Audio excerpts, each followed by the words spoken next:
Advice on dealing with toxic sister-in-law? Hi guys! First, I know each story has two sides. I'm going to explain mine as open as possible so you guys can offer me some advice. Because I'm pretty lost. Prior info. This is my brother's second marriage. His first wife forbade him from talking to me and my parents for about 3 years. That's why I'm so anxious on how to deal with this situation, because I don't want to push my brother away. My brother eloped with my sister-in-law after 3 months of dating. I had moved 1,000 miles away after this, so I didn't meet her until after they were married. Since then, I have seen her and her kids about 3 times. I only get to go home about once or twice a year. My sister-in-law is in school, taking a light load of classes. Money for them is very tight. We suggested her getting a part-time job. Right now, my brother is the only one working. My fiancé proposed to me about 5 months ago. We are planning our wedding. I'm from the East Coast, I live in the Midwest now and we are getting married here. About 2 months ago, my sister-in-law ripped into my mother for not coming in her house to see her kids while she was dropping something off to my brother. It was late, and my mom didn't want to stay late. After that, she has been sending both of us pretty spiteful text messages. She was getting her tubes tied so her and my brother won't have their own kids, she was focusing on school and my brother was paying the bills, etc. We decided to ignore them, mostly because we didn't know how to respond and didn't want to start anything between her. The text messages continued. She sent a sincere apology to my mom, but to me, she said she was apologizing but really ripped into me. Saying she was in school, didn't need to work, I wasn't a mother so I didn't understand. Again, I just ignored it. I got a following text message that just said, "My kids and I will not attend your wedding." I was upset, because I love those kids. But, I didn't want her drama ruining our special day. Again, I just ignored it. She then told my brother that she wanted to apologize to make things right for the wedding. But, I was still angry and unsure how to handle it, so I told him to tell her to give me some time. She texted me, going off on me, saying I was stuck in high school and ignoring her was stupid. She then said I wasn't allowed to be in her children's lives. She says I'm being selfish and hypocritical about my wedding planning. Literally the only thing we've done is book the venue. I don't think it's fair she's using her children as pawns. How should I handle this? I'm terrified about pushing my brother away. I talked to him about it. He's very frustrated with the whole situation but he promises he will be at my wedding. Should I continue to ignore my sister-in-law? I blocked her number and Facebook, but family members say all she does is post statuses about how I am. Not that I care, it's Facebook. Texting isn't the right forum for this kind of conversation, so I'd try to visit her in person and talk it through.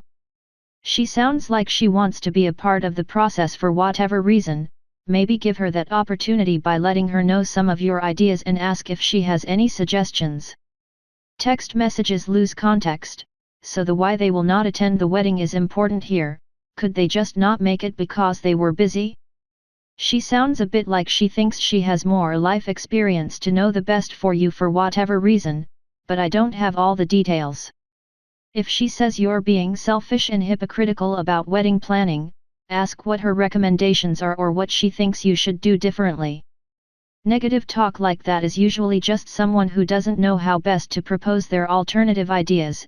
If she doesn't have any suggestions, then it's safe to just ignore her since her frame of mind is in the wrong place. The kid's situation sucks, but if she's the parent there then whatever, still send them cards and invite them to stuff, eventually they may come around. Sadly, I live 1,200 miles away and I can't go home as often as I'd like. I won't be going home for another 4 months. She's not coming to the wedding because she thinks I'm selfish and hypocritical. Just a bad person. We really haven't planned anything for the wedding except for the venue here in Arkansas, so there hasn't been anything to include her in. We aren't getting married for another year.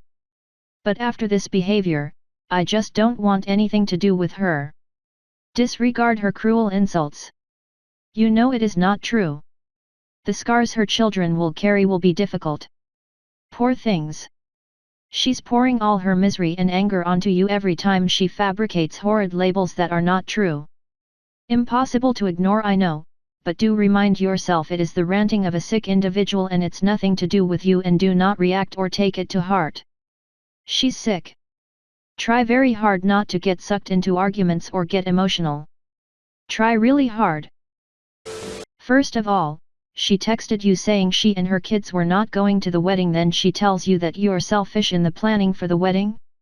Then saying you are not allowed to see her kids? That isn't right. She sounds immature. You could try and talk to them in person, since texting is not very personal or sincere. Ask her to stop texting you about this kind of stuff. After you do that and she still doesn't come around, shrug it off. You tried. She's ill and she's spewing all her venom and dysfunction onto her at this moment. Everything will be your fault.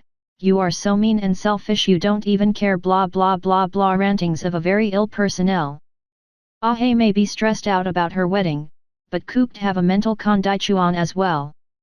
The fiancé should talk to her about seeing a doctor to get some idea of what is going on. I am sorry you are dealing with a personality disorder. Possibly narcissistic, spell, borderline personality disorder, maybe sociopathic too. My sister-in-law is like this. Now she has become an alcoholic on top of it all. I wonder what my brother's breaking point will be. Sadly, I believe he is counting on her drinking herself to death, because to leave her at this point in life would cost him everything he's worked 40 years to build. Personally, I would give her everything and live in my car just to be free and happy and get some peace again. Welcome to hell. You may want to seek counseling solely for best way you can deal with a disordered, sick person like this, since she's holding your brother and family as hostages. It's very complicated and sad and such a waste of joy in life. She's a sick individual.